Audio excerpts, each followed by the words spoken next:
The little alien girl had been lying in the scrapyard for 3 days when Lucas found her, her blue skin covered in dried blood and her shattered legs twisted. Her family had heard her screams but left her to die alone among the metal ruins in the forest like discarded trash. Lucas stood over her tiny body and hesitated about what to do, walk away or sign his own death warrant. The wind howled across the desolate wasteland like the dying breath of some ancient beast, carrying with it the sharp scent of rust and decay. Lucas trudged through the scattered wreckage of what had once been aircraft, their twisted metal frames jutting from the earth like skeletal fingers, reaching toward a sky that offered no mercy. The night pressed down on him with suffocating weight, darkness so complete that even the stars seemed reluctant to pierce it. His boots, worn thin at the soles and splitting at the seams, crunched against fragments of glass and corroded metal with each exhausted step. 3 days had passed since his last real meal, 5 since he had tasted water that did not carry the bitter tang of contamination.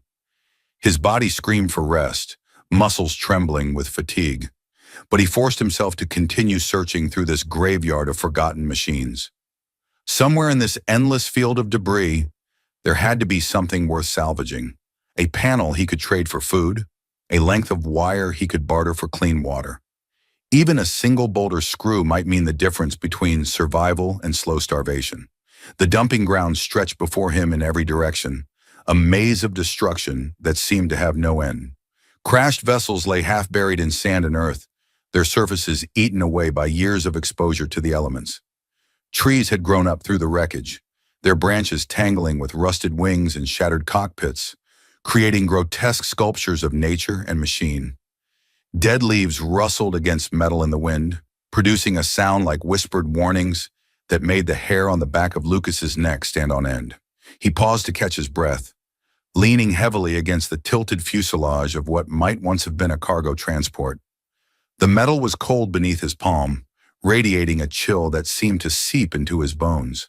His eyes burned from the dust that the relentless wind threw into his face, forcing him to blink rapidly to clear them. In the distance, he could see the faint glow of the city lights, a constellation of artificial stars that might as well have been on another world for all the good they did him. The city held no welcome for people like him, the desperate and the dispossessed who scraped out existence on its margins. Lucas pushed away from the fuselage and continued his search, picking his way carefully through the debris field. Sharp edges of torn metal waited to slice open unwary flesh. Hidden pits threatened to break ankles or worse. He moved with the practiced caution of someone who had learned these lessons the hard way, his eyes constantly scanning the ground ahead, while his hands felt for stable purchase on whatever surface he used for support. The moonlight, weak as it was, occasionally caught on something that glinted among the wreckage. Each time, his heart would leap with hope, only to sink again when he discovered it was just another piece of worthless scrap. A broken mirror, a fragment of chrome trim, nothing that anyone would trade for. The night wore on, cold and merciless, and Lucas felt despair beginning to creep into the edges of his thoughts like frost spreading across glass. That was when he heard it, a sound so faint that at first he thought he had imagined it, his exhausted mind playing tricks in the darkness. But there it was again, carried on the wind. A wheezing gasp, the labored rhythm of someone struggling to breathe. Lucas froze, every sense suddenly alert. His hand dropped automatically to the handle of the knife at his belt, fingers curling around the worn grip. Scavengers sometimes used wounded people as bait, letting their cries draw in the unwary, who could then be robbed or worse. But something about this sound was different. It held no cunning, no calculated performance. This was genuine suffering, the kind that could not be faked. Lucas found himself moving toward it before he had consciously made the decision, his feet carrying him around a massive wing section and toward a pile of debris that included twisted metal, broken glass, and a thick layer of dead leaves that had accumulated over many seasons. He knelt down slowly, his knees protesting the movement. With careful hands, he began to push aside the leaves, revealing what lay beneath. His breath caught in his throat when he saw her. A child, impossibly small and fragile, lay crumpled in the space between two pieces of wreckage. But this was no human child. Her skin was blue, a deep azure that seemed to shimmer faintly even in the dim moonlight. Her features, though delicate and young, were subtly different from human proportions in ways that marked her as something other. She was maybe 2 years old, her tiny body dressed in rags that might once have been clothing, but were now little more than torn strips of fabric. Her legs were bent at angles that made Lucas's stomach turn, clearly broken or badly injured. Her face was a mask of suffering, lips cracked and bleeding from dehydration, eyes half closed and unfocused. Each breath she took seemed to cost her tremendous effort, her small chest heaving with the strain. Lucas stared down at her, his mind racing through a rapid series of calculations. The blue-skinned ones were hunted in this region. The government paid bounties for them, claiming they were illegal immigrants, invaders, threats to security. Hunters roamed the wilderness looking for any trace of them, and those who were caught faced imprisonment at best, execution at worst. Anyone found helping them shared their fate. Lucas had seen the executions, bodies left hanging in the town square, as warnings to others who might feel sympathy for the aliens. If he took this child, if he tried to help her, he would be putting his own life at risk. The hunters had informants everywhere. Someone would see, someone would talk, and then they would come for him. He would die alongside her, another corpse left to rot as an example. The smart thing, the sensible thing, would be to walk away. Pretend he had never seen her. Let nature take its course. She was clearly dying already. Nothing he could do would change that. Why throw his life away for a lost cause? His hands trembled as these thoughts raced through his mind. He could feel sweat beating on his forehead despite the cold. Every survival instinct he possessed screamed at him to leave this place, to forget what he had seen, to save himself. But then the child's eyes flickered open, just for a moment, and looked directly at him. There was no pleading in that gaze, no begging for help. Just a quiet awareness, a recognition that she was dying and that this stranger would not interfere with the inevitable. That look broke something inside Lucas, or perhaps it fixed something that had been broken for a long time. He thought of his brother, dead these 3 years from a sickness that had swept through the refugee camps. His brother who had always been the better man, the kinder soul. His brother who had said, on that last fevered night before the end, "Don't let this world make you cold, Lucas. Don't ever walk past someone's pain. That's how we lose what makes us human." Lucas had failed that charge so many times since then, had walked past suffering because stopping would have been inconvenient or dangerous, had hardened his heart because caring hurt too much. But looking down at this dying child, he found he could not do it again. Not this time. Whatever the cost, he could not leave her here to die alone in the dark. His decision made, Lucas moved quickly. He shrugged out of his jacket despite the cold that immediately bit into his skin through his thin shirt. The jacket was old and patched, barely adequate for warmth, but it was all he had. He wrapped it carefully around the tiny blue form, trying to be gentle, but knowing that any movement must cause her pain. She made a soft sound when he lifted her, something between a whimper and a sigh, but she did not cry out. Perhaps she was too weak for that. Perhaps she had learned that crying brought no help. She weighed almost nothing in his arms, light as a bundle of sticks. He could feel her heart beating against his chest, rapid and irregular like a trapped bird's wings. Her breathing remained shallow and labored, each exhalation warm against his neck. Lucas adjusted his grip, cradling her as securely as he could, and began the long walk toward the only shelter he knew. The journey back was a nightmare of exhaustion and fear. Every shadow seemed to hide watchers. Every sound made him freeze, certain that hunters had found them. His arms ached from carrying the child. His back screamed in protest. His legs threatened to give out with each step. But he kept moving, driven by a determination he had not felt in years. The child's life depended on him now. He would not fail her the way the world had failed his brother. The city lights seemed to recede rather than approach, as if mocking his efforts. Hours blurred together. The night grew colder. Frost began to form on the metal surfaces around them, glittering like scattered diamonds in the moonlight. Lucas's breath came in ragged gasps, visible as clouds in the freezing air. His feet stumbled over uneven ground, but he caught himself each time, refusing to fall, refusing to drop his precious burden. At some point during that endless walk, he began talking to the child. Nonsense words mostly, promises that they would make it, apologies for the pain his movement must be causing her.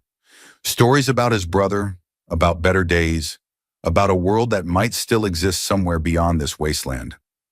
He did not know if she could understand any of it.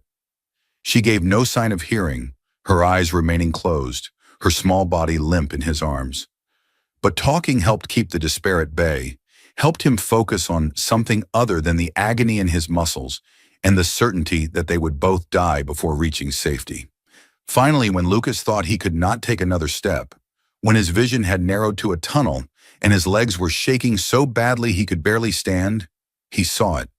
The crude shelter he called home, barely more than a shack cobbled together from salvaged materials, but it had a roof and walls and a door that could be barred against the world. He staggered the last few yards and fell against the door, fumbling with numb fingers to work the latch. Inside, the shelter was dark and cold, but at least it blocked the wind. Lucas stumbled to the single piece of furniture he owned, a narrow cot with a thin mattress that had seen better days. He laid the child down as gently as his shaking hands allowed, then stood there swaying, trying to convince his body that it could keep functioning just a little longer. Water. She needed water. He had a small flask, nearly empty, but still holding perhaps half a cup of liquid that was only slightly contaminated. He grabbed it and a relatively clean rag from his meager supplies, then knelt beside the cot. The child lay motionless, her breathing so shallow he had to put his ear close to her mouth to be sure she still lived. Lucas wet the rag and carefully began cleaning the dirt and dried blood from her face. Her skin felt wrong under his touch, cooler than human skin should be, with a texture that was smoother and somehow more delicate. He worked with extreme care, aware that he had no real knowledge of alien physiology and terrified of inadvertently causing more harm. The rag came away stained with grime and blood. He rinsed it in what little water remained, then moistened her cracked lips, letting drops fall into her mouth. For a terrifying moment, nothing happened. Then her throat worked, swallowing reflexively. Her tongue moved slightly, seeking more moisture. Lucas felt a surge of relief so powerful it made him dizzy. She was still capable of basic responses. That meant there was still hope, however slim. He turned his attention to her legs and his stomach clenched at what he found. Both were badly injured, possibly broken in multiple places. The left ankle was swollen to grotesque proportions. The skin stretched tight and discolored even under her natural blue tone. The right knee bent at an unnatural angle. Moving them at all would cause excruciating pain, but leaving them untreated could lead to permanent damage or worse. Lucas had no medical training, no supplies beyond some strips of cloth and a bottle of harsh alcohol he had been saving for trade. But he did the best he could, fashioning crude splints from pieces of wood and binding them with strips torn from his already ragged shirt. Every touch made the child twitch and whimper, sounds that cut through him like knives. He worked as quickly as possible, hating himself for the pain he was causing, but knowing there was no alternative. When he finally finished, both of the child's legs were immobilized in rough splints. It was crude work, but it would have to do. Lucas sat back, his hands shaking with exhaustion and emotion. The child had lost consciousness at some point during the process, her small face slack and pale beneath its blue tone. He could not tell if that was better or worse than having her awake and suffering. He covered her with the only blanket he owned, a thin piece of fabric that provided minimal warmth, but was better than nothing. Then he collapsed onto the floor beside the cot, his body finally giving in to the exhaustion that had been building for hours. His last thought before sleep claimed him was a desperate prayer to gods he did not believe in that the child would still be breathing when morning came. Lucas woke to pale sunlight filtering through the gaps in his shelter's walls and the sound of shallow breathing that was not his own. He jerked upright, momentarily disoriented, before memory crashed back and he turned to look at the cot. The child was still there, still alive. Her chest rose and fell with more regularity than the night before. The color in her face seemed slightly better, though perhaps that was just wishful thinking on his part. He approached carefully, not wanting to startle her if she was awake. Her eyes were closed, but as he drew near, they opened slowly, Those enormous blue eyes, the color of deep ocean water, focused on him with an intensity that was startling in such a young face. She stared at him for a long moment, and he stared back, both of them trying to assess what the other meant. Then her gaze shifted to his face, studying his features with obvious curiosity. She had probably never seen a human up close before, just as he had never been this near to one of her kind. Lucas found himself wondering what she saw when she looked at him. A monster? A savior? Just another creature in a world full of incomprehensible things? Slowly, moving with exaggerated care to show he meant no harm, Lucas reached for his flask. He held it where she could see it, then gestured to his mouth, trying to pantomime drinking. Understanding flickered in her eyes. She tried to nod, but the motion seemed to cause pain because she winced and went still again. Lucas slipped one hand under her head, supporting it gently, and brought the flask to her lips. She drank in small, careful sips, her throat working weakly. When she had taken as much as she could manage, he lowered her head back to the thin cushion and set the flask aside. The child's eyes tracked his movements, watching everything he did with that same intense focus. For the next few days, they existed in a strange bubble of isolation. Lucas ventured out only when absolutely necessary, always making sure the child was hidden before he opened the door. He brought back what food he could scavenge or catch in crude traps, mostly roots and the occasional small animal. He boiled water to make it safer to drink, though his fuel supplies were running dangerously low. He changed the makeshift bandages on the child's legs, trying to keep the wounds clean despite having nothing remotely resembling proper medical supplies. The child, for her part, proved to be a remarkably resilient patient. She never complained, though Lucas could see pain written in every line of her small body. She ate what he offered without protest, even when it was barely edible. She watched him constantly, those blue eyes following his every movement, with an intelligence that seemed far beyond her apparent age. On the fourth day she spoke for the first time. Lucas was changing the water in a chipped bowl he used for cleaning when he heard a soft sound from the cot. He turned to find the child looking at him, one small hand raised and pointing at herself. "Leah," she said, her voice barely more than a whisper, rough from disuse and dehydration. She repeated it, more clearly this time, her pronunciation careful. "Leah." Lucas felt something catch in his chest. She was giving him her name, trusting him with that much. He moved closer and pointed at himself in return. "Lucas," he said. "Lucas," she echoed, testing the unfamiliar syllables. A tiny smile flickered across her face, gone almost before it appeared, but unmistakable. It was the first time he had seen any expression on her face other than pain or blank endurance. Over the following days, they developed a basic means of communication. Leah's grasp of his language was limited but growing with surprising speed. She picked up words quickly, repeating them until her pronunciation was perfect. Lucas found himself talking to her more and more, explaining what he was, doing as he worked, telling her stories to pass the time. She listened to everything with that intense focus, absorbing information like parched earth soaking up rain. One evening, as Lucas was preparing their meager dinner over a small fire, Leah began to talk. Her words came haltingly at first, mixed with gestures and expressions that helped convey meaning where language failed. But the story she told was clear enough, and it made Lucas's blood run cold. Her family had been fleeing through the forest, running from hunters who had discovered their hiding place. There had been perhaps 20 of them, adults and children mixed together, all desperate to escape. The night had been dark and chaotic, filled with shouts and the whistle of projectiles cutting through the air. In their panic, they had run without watching where they stepped, crashing through underbrush and leaping over obstacles they could barely see. Leah demonstrated with her small hands, showing how she had been running between her parents when the ground suddenly disappeared beneath her feet. She had fallen from an embankment, tumbling down through rocks and debris, her small body bouncing off hard surfaces before finally coming to rest at the bottom. The impact had shattered her legs and knocked the wind from her lungs. She had tried to scream, to call for her family, but could produce only weak gasps.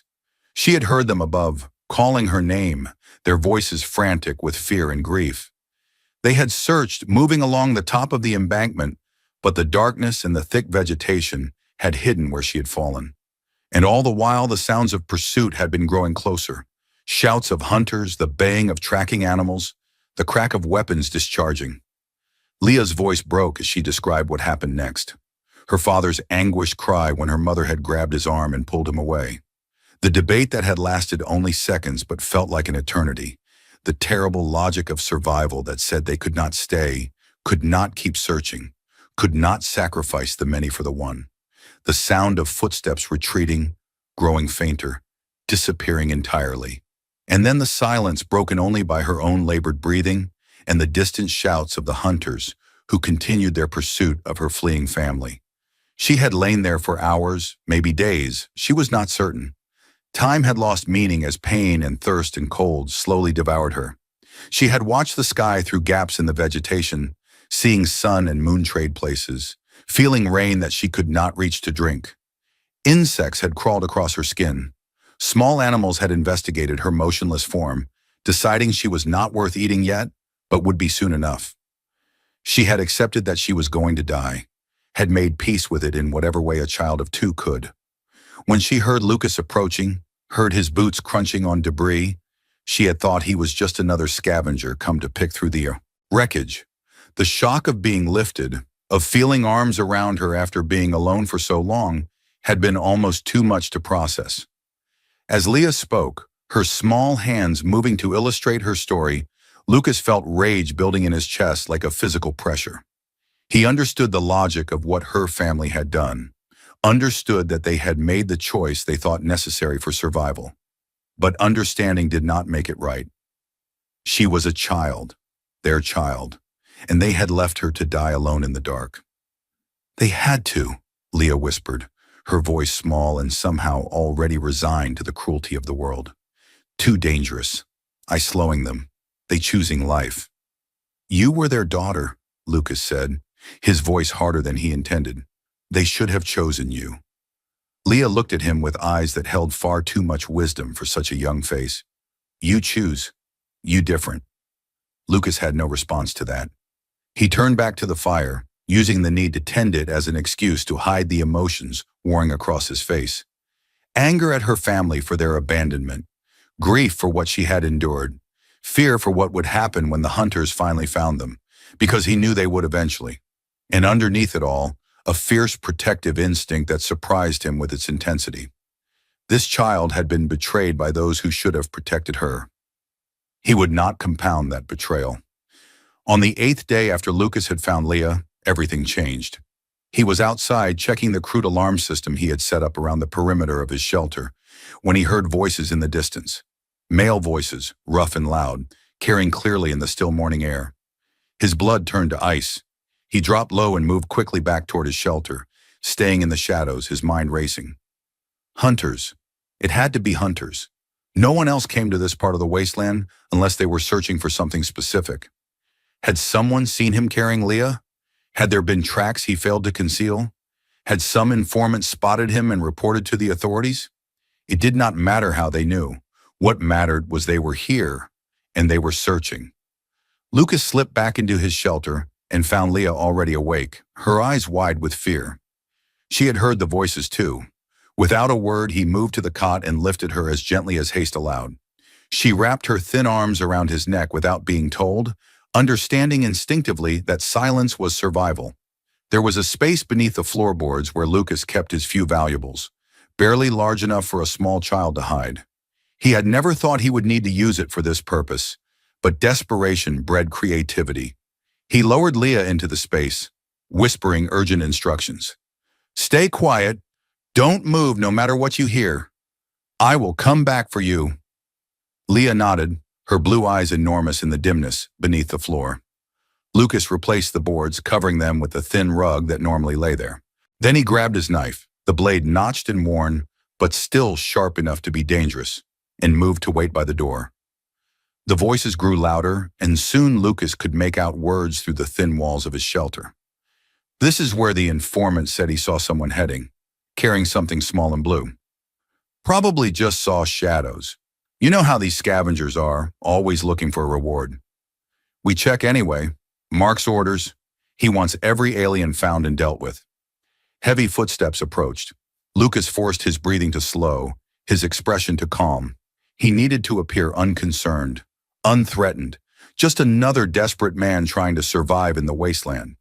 When the pounding came on his door, he waited a few seconds before opening it, as if he had been sleeping or occupied and needed time to respond. Three men stood outside, all wearing the leather and metal armor favored by hunter bands. They carried crossbows and long knives, weapons designed for killing at a distance or close quarters with equal efficiency. The one in front was tall and scarred, with cold eyes that held no compassion. This would be Mark, the leader mentioned in their conversation.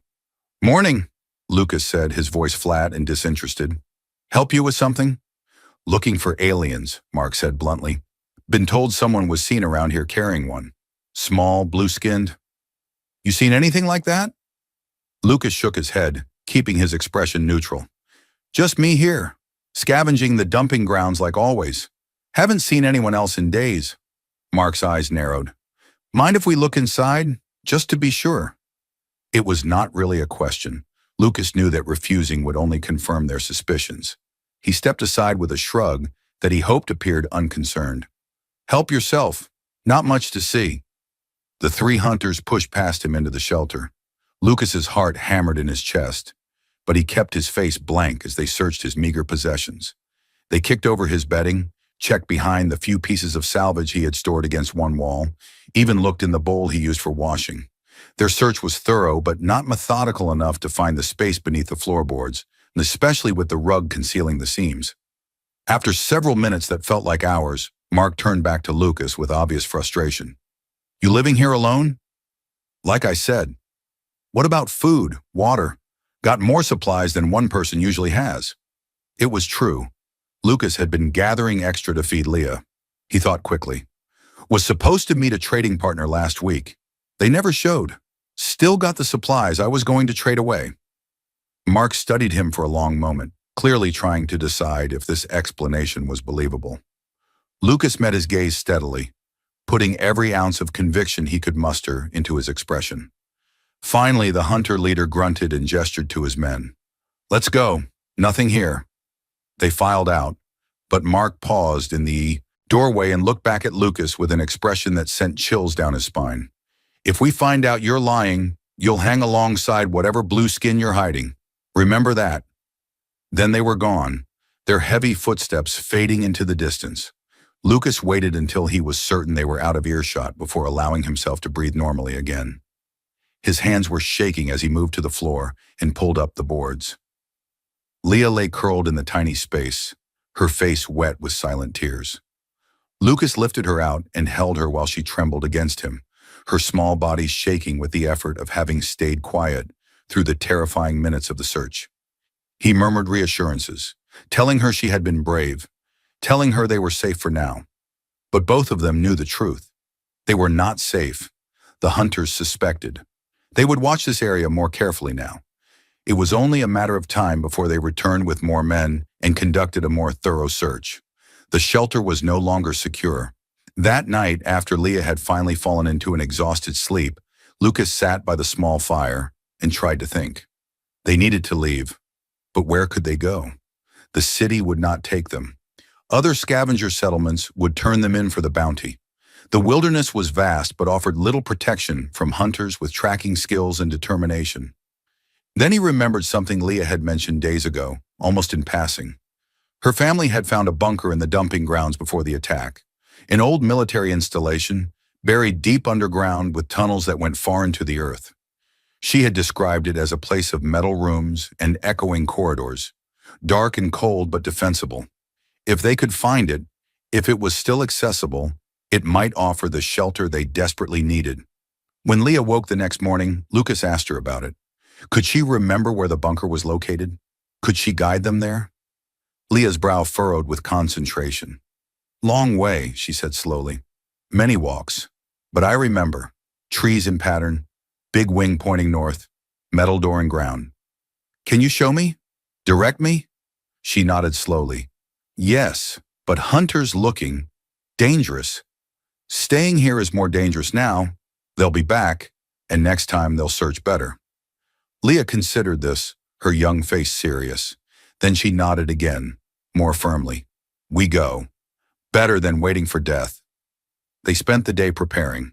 Lucas gathered what supplies he could carry: food, water, a few tools, the knife, fire-starting materials. He fashioned a carrier for Leah from scavenged fabric and rope, something he could wear on his back that would distribute her weight more evenly and leave his hands free. It was crude, but it would work. As evening approached, Lucas stood at the door of his shelter, looking at the space that had been his home for nearly 2 years. It was not much, just a shack cobbled together from salvage and desperation. But it had been his, a small piece of stability in an unstable world. Leaving it felt like cutting away another piece of himself.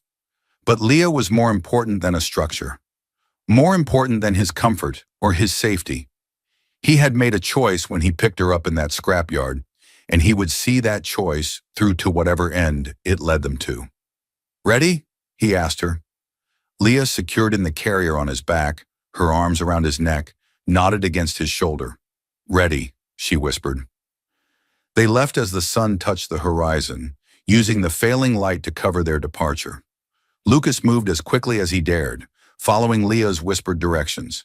She pointed out landmarks invisible to his eyes: a tree that grew through the cockpit of a crashed vessel, a pattern of rocks that formed a rough arrow, a section of wing that had distinctive markings. Her memory was remarkable, holding details from a single panicked flight through this landscape with perfect clarity. The night grew darker as they traveled deeper into the dumping grounds. The twisted metal shapes took on monstrous forms in the shadows, like creatures frozen mid-movement. Strange sounds echoed around them: metal contracting in the cold, animals moving through the wreckage, wind finding openings and creating eerie whistles. Lucas's nerves were stretched taut, every sound making him freeze and scan for threats. Leah felt the tension in his body and tried to help by staying absolutely still and quiet, not wanting to distract him. Her small weight on his back was a constant reminder of why he was doing this, why he could not afford to fail. He thought about her family, about the choice they had made to leave her behind. Part of him understood it, but a larger part burned with anger at their cowardice. She deserved better than to be abandoned. Every child did. They walked for hours through the darkness. Lucas's legs burned with fatigue. His shoulders ached from Leah's weight despite the carrier meant to help. Blisters formed on his feet where his worn boots rubbed. But he pushed through the pain, driven by the knowledge that stopping meant being caught. The hunters would not be idle. They would be searching, expanding their net, determined to find what they knew was hidden somewhere in this wasteland. Near midnight, Leah suddenly tensed on his back. "There," she whispered, pointing over his shoulder. "See wing? Big wing, pointing to stars?" Lucas looked where she indicated and saw it. A massive aircraft wing, driven deep into the ground at a steep angle, its tip reaching toward the sky like an accusing finger. It was exactly as she had described. They approached cautiously. In the moonlight, Lucas could see the outline of a metal hatch set into the ground, partially hidden by debris that had accumulated around it over the years.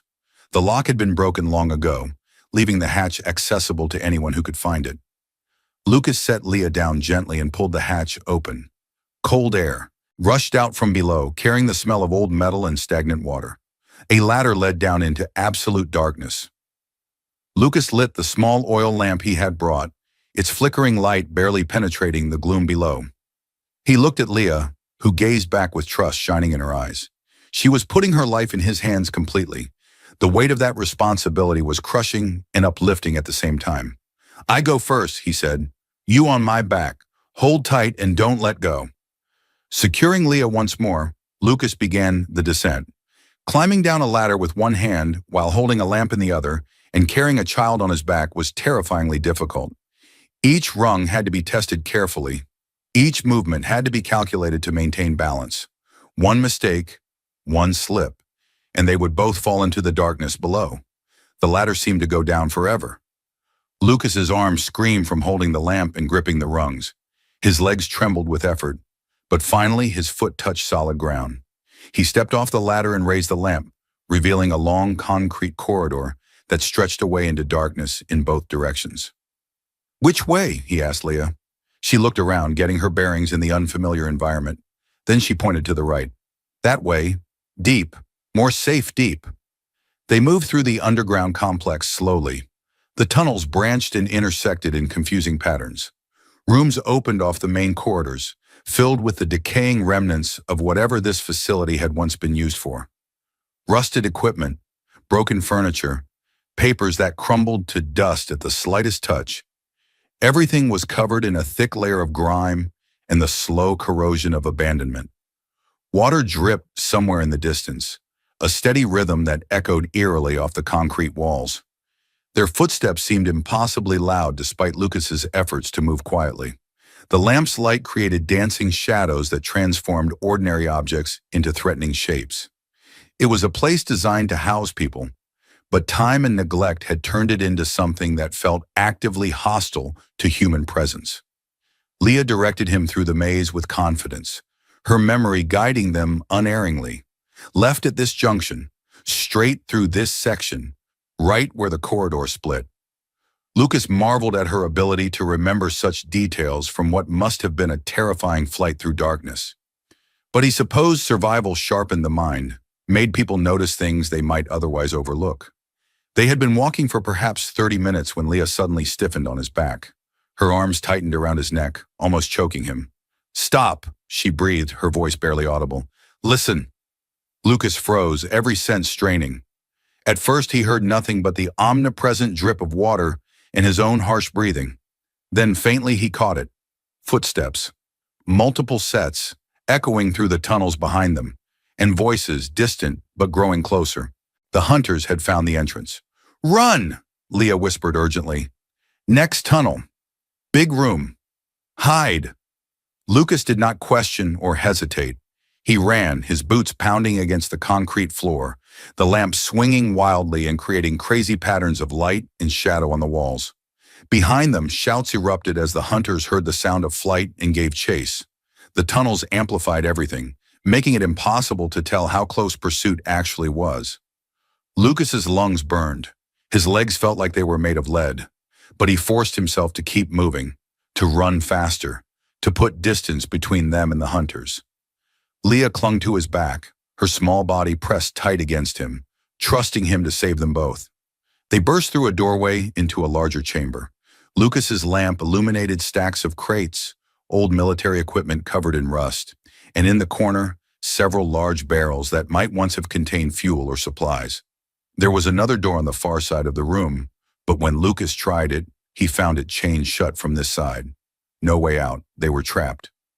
Lucas set Leah down in the corner behind the largest stack of crates and turned to face the entrance, pulling his knife. His heart hammered in his chest so hard he thought his ribs might crack, but his grip on the knife was steady.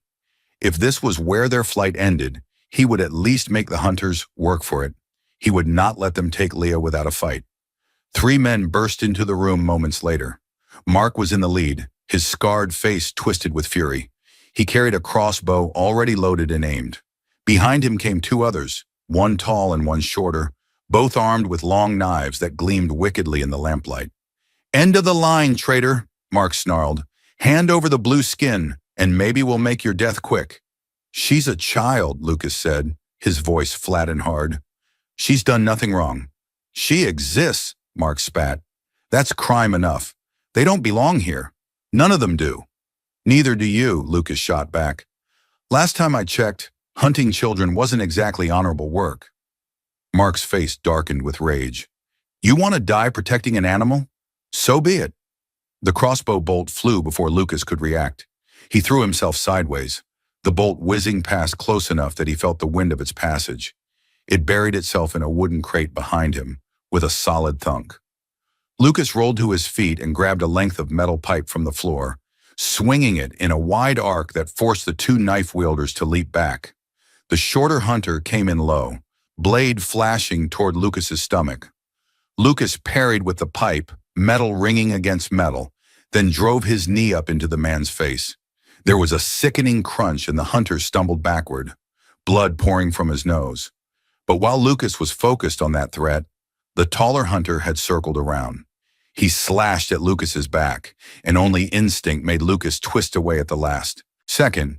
The blade still caught him, opening a long cut across his shoulder that burned like fire. Lucas felt blood begin to soak his shirt but ignored it. Pain was something to deal with later. Survival was now. Mark had reloaded his crossbow. He took aim carefully this time, clearly determined not to miss. Lucas saw his finger begin to squeeze the trigger and threw the pipe with all his remaining strength. It struck Mark in the shoulder, spinning him around and ruining his shot. The bolt flew wide, shattering against the concrete wall. The tall hunter pressed his attack, slashing repeatedly with his knife. Lucas backpedaled, using crates and equipment for cover, trying to keep obstacles between himself and the blade. His shoulder screamed with pain from the cut. He could feel blood running down his arm, making his grip on his own knife slippery. A heavy club caught him across the back. Lucas staggered, his vision going white with pain. He had forgotten about the third hunter, the shorter one who he had knee-struck earlier. The man had recovered and now swung his club in brutal arcs. Another blow caught Lucas in the ribs. He heard something crack and tasted blood in his mouth. He was losing, 3 against 1, and he was injured, exhausted, outmatched. But he could not give up, could not let them reach Leah. He fought with the desperation of someone who had nothing left to lose, using every dirty trick he knew. He threw dust in eyes, kicked at knees, bit and clawed when his weapons failed. But it was not enough.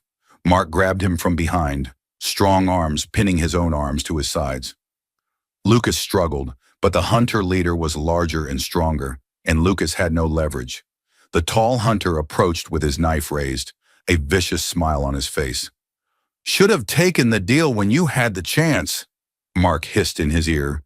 That was when Lucas saw it. Behind Mark, Leah had crawled out from her hiding place.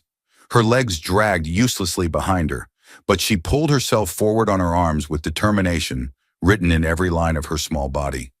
In one hand, she clutched a knife that one of the hunters must have dropped during the fight. She was moving toward the barrels in the corner. Lucas understood instantly. Those barrels were old, their metal corroded and weak, and if they still contained any fuel or fumes, they would be volatile, dangerous, exactly what they needed. He caught Leah's eye and gave the smallest nod. Then he brought his head back hard, smashing into Mark's face. He felt the hunter's nose break, heard a howl of pain. The grip on his arms loosened just enough. Lucas drove his elbow backward into Mark's ribs. Once, twice. The hunter staggered back. Lucas shoved Mark forward, putting him between Lucas and the other hunters. At the same time, Leah reached the nearest barrel and plunged the knife into its side with both hands. The corroded metal split open easily. Dark liquid oozed out, spreading across the floor. The chemical smell was immediate and overwhelming. "What are you?" Mark started to say. Lucas grabbed his oil lamp and threw it. The world exploded. Fire bloomed with terrifying speed, racing across the spilled fuel and engulfing the barrels. The blast wave picked Lucas up and slammed him against the far wall. His ears rang with a sound like bells tolling. His vision blurred. Heat washed over him in suffocating waves. Through the smoke and flames, Lucas saw the hunters. Mark was on fire, screaming and rolling. The tall one lay motionless, caught directly in the blast. The shorter one was trying to crawl toward the exit, leaving a trail of blood. Lucas's body refused to obey him. Every muscle screamed in protest, but he forced himself to move, crawling across the floor toward where he had last seen Leah. Smoke filled the room, thick and choking. Flames cast everything in hellish red and orange light. He found her curled behind the crates that had partially shielded her from the explosion. Her blue skin was smudged with soot, and her eyes were wide with shock, but she was alive. Lucas grabbed her and pulled her to his chest, then looked around desperately for an exit. The doorway they had entered through was blocked by flames. But there, in the corner, another door hung partially open, blown loose by the explosion. Lucas staggered toward it, clutching Leah to his chest. Behind them, something else exploded as the fire found more fuel to feed on. They tumbled through the door into a corridor beyond. Lucas kicked the door shut behind them, muffling the roar of flames. Then he ran or tried to run, his movements more like a stumbling jog. Leah clung to him, coughing from smoke inhalation, but staying silent otherwise. The corridor sloped upward. Lucas followed it blindly, having no idea where it led, but knowing that up was good. Up meant toward the surface. Up meant air and escape. His lungs burned from smoke and exertion.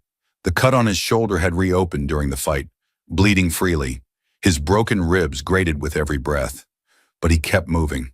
The corridor branched. Lucas chose the path that seemed to go most directly upward.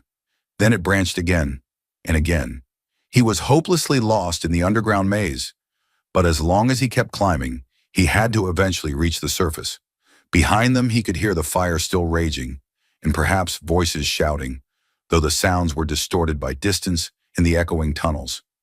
He did not know if any of the hunters had survived, did not know if they were being pursued. All he knew was that he had to keep moving. Finally, after what felt like hours, but was probably only minutes, Lucas saw light ahead. Real light. Not the hellish glow of flames, but the pale gray of pre-dawn sky. A ladder led upward to an open hatch. Lucas dragged himself up it, using the last reserves of strength he did not know he possessed. They emerged into the dumping grounds, far from where they had entered. The sun was just beginning to lighten the eastern horizon, painting the sky in shades of purple and gold. Fresh air hit Lucas's face like a physical blow. He stumbled away from the hatch and collapsed onto the ground, gasping. Leah lay beside him, her small chest heaving. They were both covered in soot and blood and grime. They looked like survivors of some apocalyptic event, which perhaps they were. For a long moment, they just lay there, too exhausted to do anything but breathe. Then Leah began to cry. Not the silent tears of before, but real sobs that shook her entire body. Lucas gathered her into his arms and held her while she wept, his own eyes burning with tears he refused to let fall. She had seen violence, had participated in it, however unwillingly, had helped kill people, even though those people had been trying to kill them. That was a burden no child should have to carry. "I hurt them," she sobbed against his chest. "Made fire, made death." "You saved us," Lucas said, his voice hoarse from smoke and emotion. "That's all you did. You saved us when I couldn't." "Is it different? Saving and killing?" Lucas did not have a good answer for that. The line between the two could be razor thin, but he tried. "You didn't want to hurt anyone. You just wanted to live. That's always different from people who hunt others for sport or hate." Leah seemed to accept this, though her tears did not stop immediately. Lucas just held her, rocking slightly, while the sun continued its slow climb above the horizon. Around them, the dumping grounds lay silent and still, as if the night's violence had never happened. Eventually, Leah's sobs subsided into hiccups, then into silence. She pulled back slightly and looked at Lucas with red-rimmed eyes. "Where we go now?" It was a good question. Lucas looked around at the wasteland that surrounded them, then at the child in his arms. They could not stay here. The fire would draw attention. Other hunters might be looking for their missing comrades, and the underground bunker was compromised, possibly still burning. But Lucas remembered something else Leah had mentioned about the bunker. It had multiple entrances spread across the dumping grounds.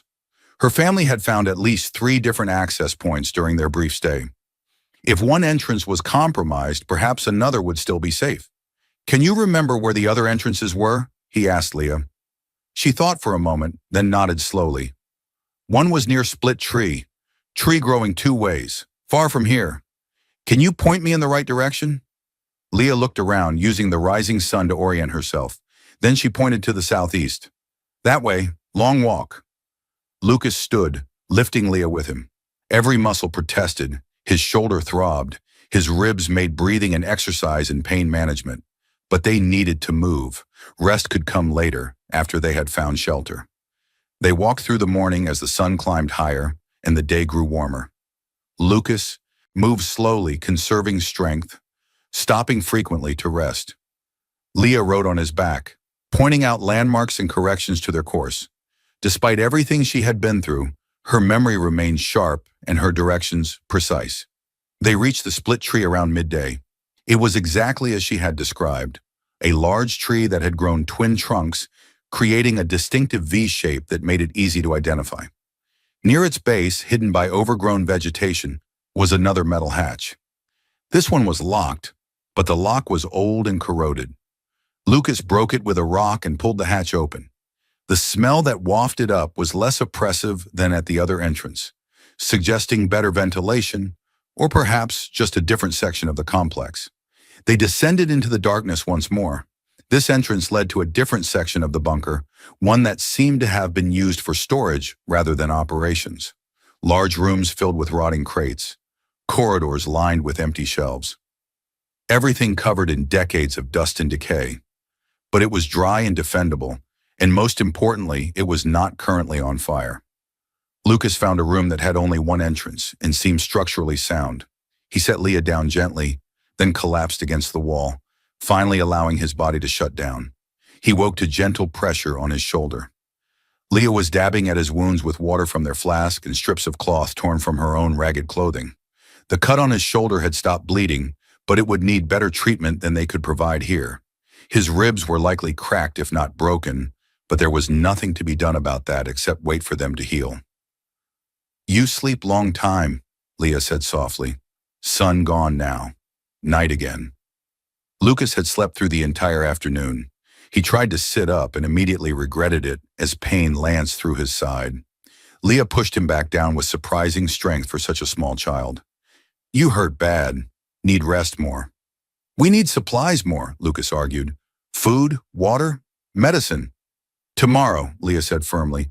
"Tonight you rest. I watch." There was steel in her voice despite its soft tone. Lucas found himself smiling despite the pain. "When did you get so bossy?" "When you get so hurt saving me," she replied. Then her expression softened. "Please, rest. Let me help you. You always helping me. My turn." Lucas could not argue with that. He settled back against the wall and closed his eyes, trusting this small blue child to keep watch while he slept. It should have felt wrong, putting such responsibility on someone so young, but somehow it felt exactly right. The next few days passed in a haze of pain and recovery. Leah proved surprisingly capable for someone with injured legs in such young age. She could not walk yet, but she could drag herself around the room and the nearby corridors, gathering useful items from the abandoned stores. She found more cloth for bandages, a first aid kit whose contents were mostly expired but still better than nothing. Sealed containers of food that were decades old but still edible in a desperate sort of way. Lucas's shoulder slowly began to heal, though it left an angry scar that would probably never fully fade. His ribs remained painful, but he learned to breathe shallowly and avoid sudden movements. Strength gradually returned to his body as rest and Leah's careful nursing did their work. During the long hours of recovery, they talked. Leah told him more about her world, about the war that had destroyed it, about the desperate flight to this planet that was supposed to be a refuge, but had become another kind of hell. Lucas told her about his brother, about better times before the Great Collapse, about his hopes for a future that seemed increasingly unlikely. They were from completely different worlds, different species, different experiences, but they found common ground in their shared understanding of loss and survival. Both had been abandoned in their own ways. Both had found each other when they needed someone most. On the 5th day after the explosion, Lucas felt strong enough to venture out for supplies. He left Leah hidden in the room with strict instructions to stay quiet and still, just as before. But this time felt different. This time he trusted her to handle herself if something went wrong. He emerged from the bunker into late afternoon light. The dumping grounds looked unchanged, but Lucas moved with extreme caution nonetheless. The fire would have drawn attention. Authorities might have investigated. He needed to know what had happened, what people were saying, if the hunters were still looking for them. He made his way carefully to the edge of the inhabited zone, a collection of ramshackle dwellings and crude marketplaces where the desperate traded what little they had. He listened to conversations without participating, gathering information. The explosion had been noticed. Authorities had investigated and found the charred remains of 3 hunters. The official story was that they had been careless with fire in the underground complex and paid the price for their foolishness. No mention of aliens or fugitives. Perhaps the authorities simply did not want to admit that hunters had been killed by their prey. Lucas also learned that a new group of refugees had been spotted in the eastern forest. The hunters were focusing their attention there now, leaving the dumping grounds relatively unguarded for the first time in weeks. It was an opportunity he could not ignore. He gathered what supplies he could afford with his meager saved resources, then made his way back to the bunker. Leah greeted him with obvious relief, her small face lighting up when he appeared. She had been worried despite his promises to return. "I brought food," he said, setting down his pack. "And I heard something interesting. There are other refugees in the area. Your people." Leah's eyes widened. "Family?" She breathed. "I don't know. Maybe. Would you want to try to find them?" She was quiet for a long moment, her expression thoughtful. "You come too?" she finally asked. "Of course." "Then yes, find them. Find a family still alive." It took 3 more days before Lucas felt ready to make the journey. In that time, Leah's legs showed remarkable improvement. The swelling had gone down significantly. She could move her toes and flex her ankles without too much pain. She still could not walk, but Lucas fashioned crude crutches from salvaged materials, and she practiced using them in the confines of their room. When they finally set out, it was just before dawn. Lucas carried most of their supplies, while Leah walked beside him on her crutches, her movements slow but determined. They headed east, toward the forest where the refugees had reportedly been seen. The journey took most of the day. They had to stop frequently for Leah to rest, her injured legs not yet strong enough for sustained effort. But she never complained, just gritted her teeth and kept going, driven by the hope that her family might still be alive. As evening approached, they reached the edge of the forest. Lucas was about to suggest they make camp and continue searching in the morning when he heard voices. Not human voices, the melodic, slightly alien cadence of Leah's language. He froze, putting a hand on Leah's shoulder to still her. Together they listened, trying to determine where the voices were coming from. Then Leah gasped and pointed through the trees. There, moving through the forest with the cautious wariness of hunted prey, was a group of blue-skinned people. Lucas counted quickly. 7 adults, 4 children. They carried makeshift weapons and bundles of supplies. They looked exhausted and frightened, exactly like people fleeing for their lives should look. Lucas made a decision. He stepped out into view, hands raised and empty, to show he was not a threat. The reaction was immediate and dramatic. The adults formed a protective circle around the children, weapons raised and ready. One man, tall and broad, with distinctive markings on his face, stepped forward with a crude spear leveled at Lucas's chest. "Stop," the man said in heavily accented but understandable speech. "No closer." "I'm not going to hurt you," Lucas said quickly, keeping his voice calm. "I have someone you might want to see." He stepped aside, revealing Leah standing behind him on her crutches. The effect was electric. One of the women gasped and nearly dropped the child she was carrying. Several people began talking at once in their language, voices rising in what sounded like shock and disbelief. The marked man's spear lowered slightly. "Leah," he said, his voice rough with emotion, "is that truly you?" "Papa." Leah's voice was barely a whisper. The spear fell from the man's hands. He took 2 steps forward, then dropped to his knees. A woman pushed through the group, her face a mask of grief and joy mixed. Together. She fell beside the man, reaching out toward Leah with trembling hands. "My daughter," she sobbed. "My baby. We thought you dead." Leah stared at her parents, and Lucas saw a dozen emotions cross her young face in the space of seconds. Relief that they were alive. Anger that they had left her. Joy at being reunited. Pain from the abandonment. Confusion about what she should feel. Then she dropped her crutches and threw herself forward into her mother's arms. The reunion was emotional and chaotic. Both parents held Leah while she cried, their own tears mixing with hers. The other refugees gathered around, talking excitedly, touching Leah as if to confirm she was real. The children crowded close, asking questions in their lilting language. Lucas stood back, watching but not participating. This was their moment, not his. He felt like an outsider, which he supposed he was. But Leah suddenly pulled away from her parents and turned to look at him. Her blue eyes were bright with tears, but she held out one small hand toward him. "Lucas, save me," she said to her parents. "Find me, carry me, protect me. He family now too." Leah's mother turned to look at Lucas properly for the first time. Her face was streaked with tears, but her eyes were sharp and intelligent. She studied him for a long moment, taking in his worn clothes, his scarred shoulder, the obvious signs that he had fought and suffered to protect her daughter. "You did this?" she asked quietly. "You saved her when we could not?"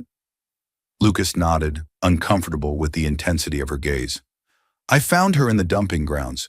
Couldn't leave her there. But dangerous. For you. Hunters kill humans who help us. I know. Why you risk? You not knowing her. Not owing her. Lucas thought about the question. Why had he risked everything for a child of a different species? Why had he fought and bled and nearly died for someone he had no connection to? Because she needed help, he said finally. That's reason enough. Leah's father, who Lucas learned was named Owen, stepped forward and placed a hand on Lucas's shoulder. The gesture seemed ceremonial, important. You give back my daughter when I fail her. You earn place in family, in tribe. You brother now. The word hit Lucas harder than he expected. Brother. He had not had family since his brother died, had not thought he would ever have it again.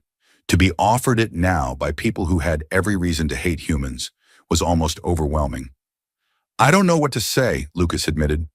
Say you stay, Owen said simply. Say you help us find safe place. Be part of us. Lucas looked at Leah, who watched him with those ocean-deep eyes full of hope. Then he looked at the other refugees, at the frightened children and exhausted adults. They were hunted and desperate, just as he had been before he found Leah, just as she had been before he found her. I'll stay, he said. We'll find safety together. The group made camp in a sheltered area of the Chewy forest. They built no fires, not wanting to draw attention, but they shared what little food they had. Lucas found himself sitting between Leah and her mother, who introduced herself as Mira. Tell me, Mira said quietly while others talked around them. What happened after we leave her? How she survived? Lucas told the story, leaving out nothing. The search through the dumping grounds, finding Leah near death, carrying her for hours, the hunters who came searching, the fight in the underground bunker, the explosion, all of it. Mira listened with tears streaming down her face, one hand clutching Leah to her side. When Lucas finished, she was quiet for a long moment. We look for her, she finally said. Search and search, but hunters too close, had to choose. One child or everyone. Most terrible choice ever made. I can't imagine, Lucas said honestly. You should hate us, leaving her to die. You should give her back and walk away. Lucas looked at Leah, who had fallen asleep against her mother's side, exhausted by the emotional reunion. She's your daughter? I could never hate you for making an impossible choice. But I'm glad I was there. Glad I could be the one who didn't have to choose. Mira reached out and took his hand, squeezing it tightly. Thank you. Words not enough, but thank you. They stayed in that forest for 3 more days, while the refugees recovered their strength and decided their next move. Lucas learned the other survivors' names and stories. There was Philip, an elder who had been a teacher on their homeworld. Norbert, a skilled hunter who took charge of finding food. Owen's brother and his family.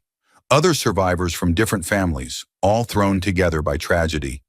They had been fleeing for months, always moving, never safe. The hunters seemed to be everywhere, relentless in their pursuit. Several members of their group had been killed or captured. Those who remained were reaching the end of their endurance. We cannot keep running forever, Owen said during a council of the adults on the 3rd night. Eventually they catch us, or we die from exhaustion. So what's the alternative? Asked Norbert. We have no weapons, no safe place, no allies. We find allies, Lucas said. We find humans who will help. The refugees looked at him with skepticism. Why they help? Asked Philip. Your people want us dead. Not all of them, Lucas argued. Some are just scared. Some are following what they're told. But there are good people who would help if they knew the truth. You help, Owen pointed out. You won. We need hundreds. Then we find them, one at a time if we have to. It was a desperate plan, probably doomed to failure. But the alternative was to keep running until they were caught or collapsed. At least fighting back gave them a chance. Over the following weeks, they implemented Lucas's plan. They found an abandoned settlement deep in the forest, a collection of old buildings that had once housed workers from a mine that had long since closed. The settlement was remote and forgotten, exactly what they needed. The first night in the settlement, Lucas stood watch while the others slept.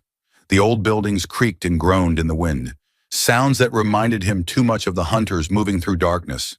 His hand never left his knife as he paced the perimeter, eyes scanning shadows for threats. When Leah appeared beside him, moving silently on her healing legs, he nearly struck before recognizing her blue skin in the moonlight. "You should be sleeping," he said quietly. "So should you," she replied, settling down beside where he stood. "But we both know nightmares when we see them." Lucas looked down at her, this child who had seen and survived so much. "What nightmares wake you?"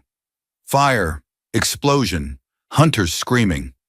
Her voice was matter-of-fact, as if discussing the weather. "Sometimes I see their faces when they burned. Sometimes I am the one burning." Lucas sat down beside her, his throat tight. "I'm sorry you had to do that. Sorry you had to see that." "You sorry I saved us?" Leah asked, turning those ocean eyes on him. "No, never that. Just sorry the world made you choose between killing and dying. No child should carry that weight." Leah was quiet for a moment, picking at the hem of her worn shirt. "Mama says you carry weight too. Says she sees it in your eyes. The brother who died." Lucas had not talked about his brother with anyone since his death. The pain was too raw, even after years. But sitting here with Leah under the stars, he found the words coming, despite himself. "His name was Marcus. He was older than me by 3 years. Stronger, braver, better in every way that mattered. When the sickness came through the camps, he gave me his food so I would stay healthy. Gave me his blankets so I would stay warm. He died saving me, and I lived because he chose to sacrifice himself." "Like you chose for me," Leah said softly. "No, I didn't sacrifice anything. I just refused to walk away." "Same thing," Leah insisted. "You risk everything. Could have died many times. Did die a little, I think. Fighting for me?" She reached out and touched the scar on his shoulder, the permanent reminder of the knife that had opened his flesh. "You carry Marcus inside, his words, his heart. When you save me, he saves me too." Lucas felt tears burning in his eyes but refused to let them fall. "He would have liked you, would have said you're tougher than you look." "I am tough," Leah said with a small smile. "Have to be. World doesn't let us be soft." They sat together in comfortable silence after that, watching the stars wheel overhead and listening to the sounds of their small community sleeping in fragile safety. When dawn began to lighten the eastern sky, Leah finally stood and looked down at Lucas with an expression far too old for her young face. "We survived together," she said. "You, me, all of us. We make Marcus proud. Make your brother's sacrifice mean something." Then she limped back to the building where her parents slept, leaving Lucas alone with his thoughts and the growing realization that saving her had saved him too. They worked together to make the settlement livable, humans and aliens side by side, learning to communicate despite language barriers, finding common ground in the shared goal of survival. Lucas proved invaluable as a bridge between the two groups, understanding both human concerns and the refugees' desperate situation. But the work was not easy or peaceful. There were arguments about how to distribute limited resources, misunderstandings born from different cultures and customs, moments when fear and prejudice threatened to tear apart what they were trying to build. More than once, Lucas found himself mediating disputes that could have turned violent if left unchecked. The worst came 3 weeks into their occupation of the settlement. A human family that had joined them, desperate and starving, was discovered stealing food from the communal stores. The theft was significant enough to threaten everyone's survival if it continued. Owen and the other refugee leaders demanded punishment, while the human family's friends argued for mercy. The debate grew heated, voices rising, hands moving toward weapons. Lucas stood in the center of it all, feeling the fragile peace they had built crumbling like sand. Then Leah pushed through the crowd, small and fierce, and climbed onto a crate so everyone could see her. "Stop!" she shouted, her voice cutting through the argument. "All of you, stop and listen!" The crowd fell silent, shocked by the young child's audacity. Leah looked around at all of them, blue and pale alike, her expression stern. "You all hungry, you all scared, you all wanting to protect your families, but we not enemies. Hunger is enemy, fear is enemy, hunters are enemies. Not us, not each other." She pointed at the human family cowering at the edge of the crowd. They wrong to steal, but we wrong too. If we punish so hard, we become like those who hunt us. We better than that. Have to be better? Or what's the point of surviving? Owen stepped forward, his face conflicted. They endanger everyone with their theft. We cannot allow it. Then we make sure everyone has enough that stealing becomes unnecessary, Leah replied. We share more fairly. We work harder to find food. We solve problem, not just punish people. It was the wisdom of someone far older delivered from the mouth of a child who had every reason to be bitter and vengeful, but chose compassion instead.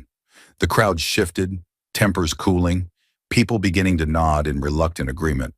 The crisis passed, resolved not through force, but through the moral clarity of someone who understood that survival meant more than just staying alive. Later, Lucas found Leah sitting alone, her small shoulders shaking with silent sobs. He sat beside her and pulled her into a gentle embrace. You did good today, he said. Probably saved lives. I'm so tired, Lucas, she whispered. Tired of being strong. Tired of being the example. I just want to be a child. Want to play and not worry if tomorrow brings death. I know, I'm sorry the world won't let you. She cried against his chest for a long time, finally letting out the fear and exhaustion she kept hidden from everyone else. And Lucas held her, wishing he could shield her from everything that made children into adults before their time, knowing he could not but determined to try anyway. Leah became a symbol of hope for everyone. Her recovery was remarkable, going from unable to walk to moving with only a slight limp in the space of 2 months. She learned human language with incredible speed, soon becoming fluent enough to serve as translator.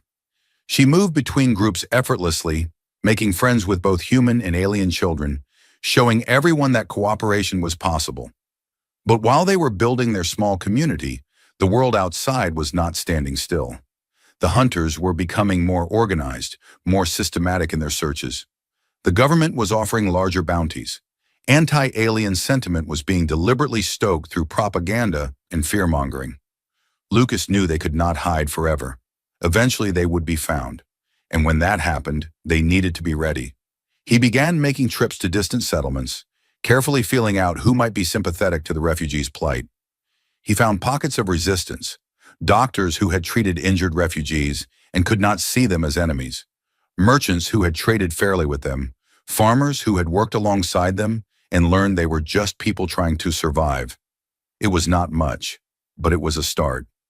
6 months after Lucas had found Leah in the dumping grounds, scouts brought news that a massive hunter force was gathering. They were preparing for a final sweep of the region, determined to eliminate the refugee presence once and for all. This time, hiding would not be enough. The settlement held an emergency council. For hours, they debated their options. Run or fight. Split up or stay together. Every choice seemed to lead to death. Finally, Leah spoke up. She was still small for her age, still bore the scars of her injuries, but she stood before the assembled adults with surprising confidence. Why we always choosing between run and fight, she asked. Why not third way? What third way? Philip asked gently. We make them see us. Really see us. Show them we people, same as them. Show children, show families. Make it hard to hate. It was a radical idea, a dangerous one. But as Leah explained her plan, Lucas saw hope beginning to kindle in faces that had been resigned to despair. They spent a week preparing. When the hunters arrived, they would find not enemies hiding in shadows, but people standing in plain sight. Standing together, making themselves visible and vulnerable in the hope that humanity was not completely dead in their pursuers' hearts. The morning the hunters came, the entire settlement gathered in the main square. Blue-skinned refugees stood in the center, surrounded by a protective ring of the few humans who had joined them. And at the very center stood Leah and Lucas, side by side. When the hunter commander rode forward at the head of her forces, Lucas saw that it was a woman named Norbert. Her face was hard, her expression cold. She surveyed the settlement with obvious disdain. You're all under arrest, she called out. Aliens for illegal presence, humans for treason. What crime have they committed? Lucas called back. Existing? Seeking refuge from war? They're not citizens. They have no rights here. Then give them rights. Lucas stepped forward, keeping his hands visible and empty. Look at them. Really look. They're not monsters. They're families. Children. People who feel fear and pain and love, just like we do. I see invaders, Norbert said coldly. I see threats that need to be eliminated. You see what you've been told to see, Lucas replied. But I'm asking you to look with your own eyes. Look at these children and tell me they deserve to die for being born different. Leah stepped forward to stand beside Lucas. Her voice was clear and strong, despite her young age. We not wanting to fight, we just wanting to live. Like you, like your children. We same, only skin different color. A long silence followed. Then from somewhere in the hunter ranks, a voice called out, I have a daughter her age. A man stepped forward, removing his helmet to reveal a weathered face filled with doubt. I can't do this. Can't kill children. He set down his weapon and walked away. Another hunter followed, then another.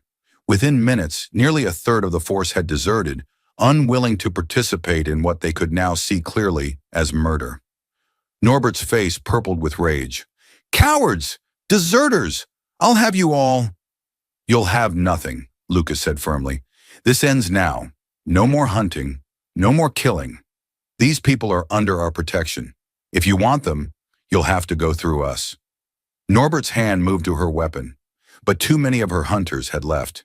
Too many of those remaining looked uncertain, unwilling to fight against people who were clearly not resisting, who stood peacefully despite being armed. The standoff stretched for long minutes. Then, with a curse that carried clearly in the silent air, Norbert wheeled her horse around and rode away. The remaining hunters followed, their force broken not by weapons but by conscience. As the dust settled, a cheer went up from the settlement. They had won. Not permanently, not completely. There would be more challenges, more fights, more close calls. But they had proven that standing together, refusing to hide or fight, but simply being visible and human, could be powerful enough to turn the tide. Leah took Lucas's hand and squeezed it tightly. We did it, she whispered. You did it, he corrected. Your idea, your courage. Our courage, she said firmly. Together, always together. Lucas looked around at the settlement, at the celebrating crowd of mixed blue and pale skin, at Owen embracing Mira, at children who had never known peace finally laughing without fear, at a community that should not exist but did because a few people had refused to accept that survival required cruelty. This was what his brother had meant. This was the reason not to walk past someone's pain. Not just to save one life, but to plant a seed that could grow into something larger than any individual. The first winter in the settlement tested them all in ways none had anticipated. Snow fell thick and heavy, covering the forest in a blanket of white that was beautiful and deadly in equal measure. Food became scarce. The cold penetrated even the best repaired buildings, leaving everyone shivering through long nights. Lucas found himself hunting in conditions that pushed his survival skills to their absolute limits. He would leave before dawn, trudging through snow that came up to his knees, setting traps and checking old ones with fingers so numb he could barely feel them. Sometimes he returned with game. More often he returned empty-handed, his face gray with exhaustion and worry. Leah watched him push himself to the breaking point day after day. She saw how he gave his portions of food to the children when he thought no one was looking, how he sat up through nights keeping watch so others could sleep, how he never complained even when his old injuries from the fight with the hunters caused him obvious pain in the cold. One particularly brutal night, when the wind howled like a living thing and temperatures dropped so low that water froze solid within minutes, Leah found Lucas collapsed in the snow just outside the settlement perimeter. He had been checking the outer traps and had not returned when expected. She had insisted on searching for him, despite her mother's protests, dragging herself through the drifts on makeshift snowshoes, following his tracks by lamplight. She found him face down, his skin frighteningly pale, his breathing shallow. Somehow, drawing on reserves of strength she did not know she possessed, she managed to get him onto a makeshift sled and drag him back to shelter. For 3 days he burned with fever while Leah and Mira took turns sitting with him, keeping him warm, forcing water and broth into him whenever he was conscious enough to swallow. In his delirium, Lucas spoke to his dead brother, apologizing for things Leah did not understand. He cried out warnings about hunters. He reached for people who were not there. But mostly he called for Leah, his voice desperate with the need to know she was safe. She held his hand through it all, speaking to him in both languages, telling him she was there, that he had to fight, that she needed him. The settlement needed him. On the third night, when his fever finally broke and his eyes opened with genuine awareness for the first time, he looked at her sitting beside his bed and managed a weak smile. "Still here," he whispered. "Always," Leah replied, squeezing his hand. "You taught me that. Never abandon family." The experience changed something fundamental in their relationship. Before, Lucas had been the protector and Leah the protected, but now they understood that protection flowed both ways. That family meant standing for each other regardless of who was stronger or older or more capable in any given moment. When spring finally came and the snow melted, revealing the damage winter had wrought, they buried two of their number who had not survived the cold. One human, one alien, laid to rest side by side in graves that overlooked the settlement they had helped build. The loss hurt everyone, but it also solidified their bonds. They had survived the worst together. They would face whatever came next the same way. Years passed. The settlement grew. More refugees arrived, guided by whispered stories of a safe place. More sympathetic humans joined them, bringing skills and resources. They built schools where all children learned together, markets where everyone traded fairly, a council where all voices were heard equally. Leah grew into a remarkable young woman. She became a leader in the movement to integrate refugees throughout the region, traveling to other settlements and cities, spreading the message that had begun when a desperate man chose not to walk past a dying child. Lucas grew older, his hair graying, his body bearing the scars of their struggles. But he watched the community flourish with deep satisfaction. He taught young people his skills. He told stories to children who could not imagine a time when cooperation seemed impossible. On a warm evening, 20 years after that fateful night in the scrapyard, Lucas sat on his porch watching the sunset. Leah, now an adult with her own family, sat beside him. Her blue skin had deepened with age. Her ocean eyes still held the same depth. And when she smiled at him, it was with the complete trust she had shown him as a dying child. Her daughter, a small blue child of 3 with the same ocean eyes, played in the dusty yard below with human children from the settlement. Their laughter rose like music, innocent and pure, knowing nothing of the hatred that had once divided their peoples. Lucas watched them with a mixture of joy and melancholy. He had lived to see this. Children who would never know the fear that had haunted their parents' generation. "My daughter asked about you today," Leah said softly, her gaze following Lucas's to the playing children. "She wanted to know why she calls you grandfather when your skin is different from mine." "What did you tell her?" Lucas asked, though he could feel the tightness in his throat that always came when he thought about how much time had passed, how much had changed. "I told her the truth, that you found me when I was broken and dying, that you carried me through darkness when you could barely stand, that you fought for me when my own family had given up hope. That family is not made by blood alone, but by the choices we make and the love we choose to give." Leah's voice wavered slightly. "I told her that you are my father in every way that matters." Lucas felt tears prick his eyes, something that happened more easily now that age had softened the hard edges he had built around himself. "Your parents are good people. Owen and Mira, they made an impossible choice that night. I know, and I love them. But you, Lucas, you made a different choice. You chose me when you had every reason to walk away. You taught me that one person's compassion can change the world." Leah reached over and took his weathered hand in her smooth blue one. "You gave me more than life. You gave me hope. You showed me what it means to be truly human, even though I am not. Do you ever wonder what would have happened if you'd walked past that pile of debris?" she asked after a moment of comfortable silence. "No," Lucas said, his voice rough with emotion. "Because I didn't. That's all that matters. You saved my life that night." "You gave mine purpose," he replied. "Fair trade." They sat in comfortable silence as the sky turned colors, watching the town below where blue-skinned and pale-skinned people moved together through streets that should not have existed.